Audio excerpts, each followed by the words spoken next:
بسم اللہ الرحمن الرحیم۔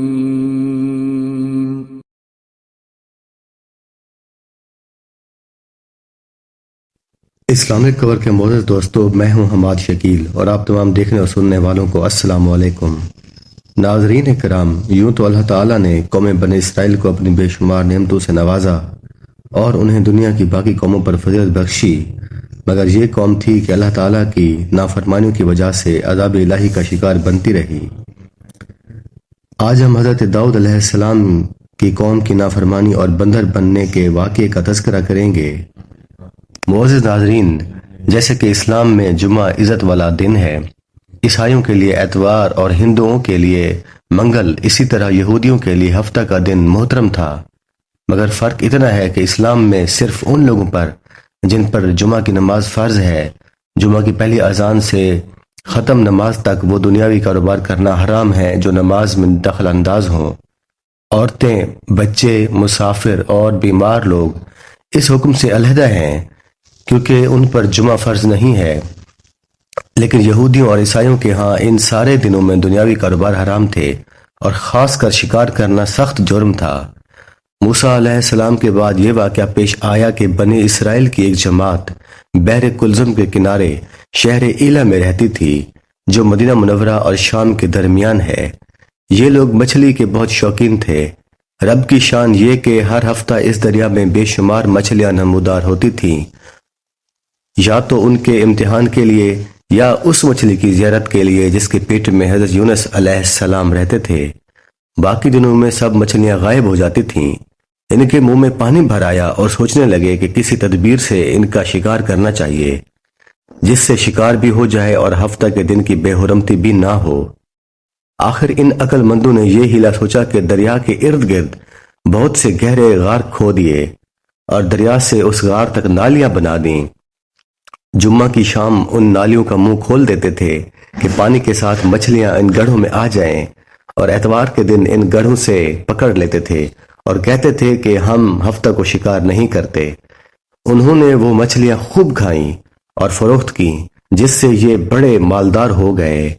40 یا 70 سال تک ان کا یہ عمل جاری رہا۔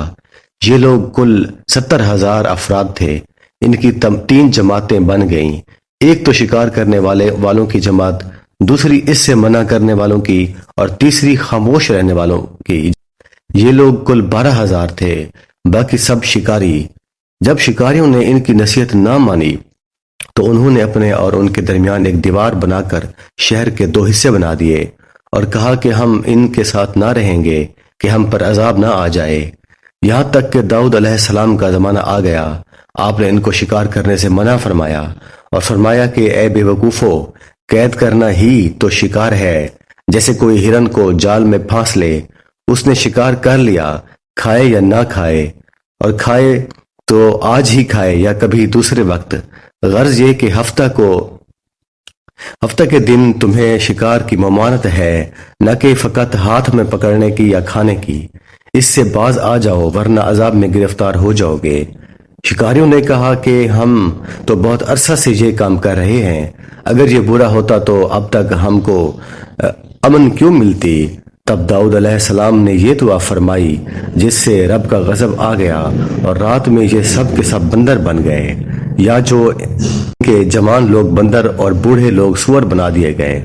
ان کے عقل و حواس تو باقی رہے، مگر ان کی قوت گویائی جاتی رہی اور جسموں سے سخت بدبو نکلنے لگی۔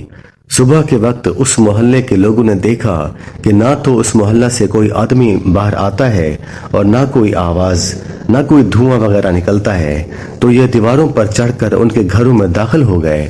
وہ بندر ان کو دیکھ کر ان کی طرف دوڑے اور ان کے قدموں سے لپٹنے لگے اور ان کے کپڑے سونگھتے اور روتے تھے۔ ان لوگوں نے کہا کہ کیا ہم نے تمہیں شکار کرنے سے منع نہ کیا تھا؟ وہ بندر سر ہلاتے اور آنسو رخساروں پر بہتے تھے۔ اس حال پر ان کو 3 روز گزرے اور سب ہلاک کر دیے گئے، نہ کوئی باقی بچا اور نہ ان کی نسل چلی۔ ناظرین کرام، لوگوں میں یہ مشہور ہے کہ موجودہ بندر انہی کی نسل میں سے ہیں، لیکن یہ غلط ہے۔ ان سے پہلے بھی بندر تھے اور یہ موجودہ بندر ان سے پہلے بندروں کی اولادوں میں سے ہیں۔ کیونکہ صحیح روایت میں ہے کہ کوئی مسخ شدہ قوم 3 دن سے زیادہ نہیں جیتی، نہ کھاتی ہے، نہ پیتی ہے، اور نہ ہی اس کی نسل چلتی ہے۔ آخر میں دعا ہے کہ اللہ پاک ہم سب کو اپنی اور اپنے رسول صلی اللہ علیہ وآلہ وسلم کی پیروی کی توفیق عطا فرمائے، آمین یا رب العالمین۔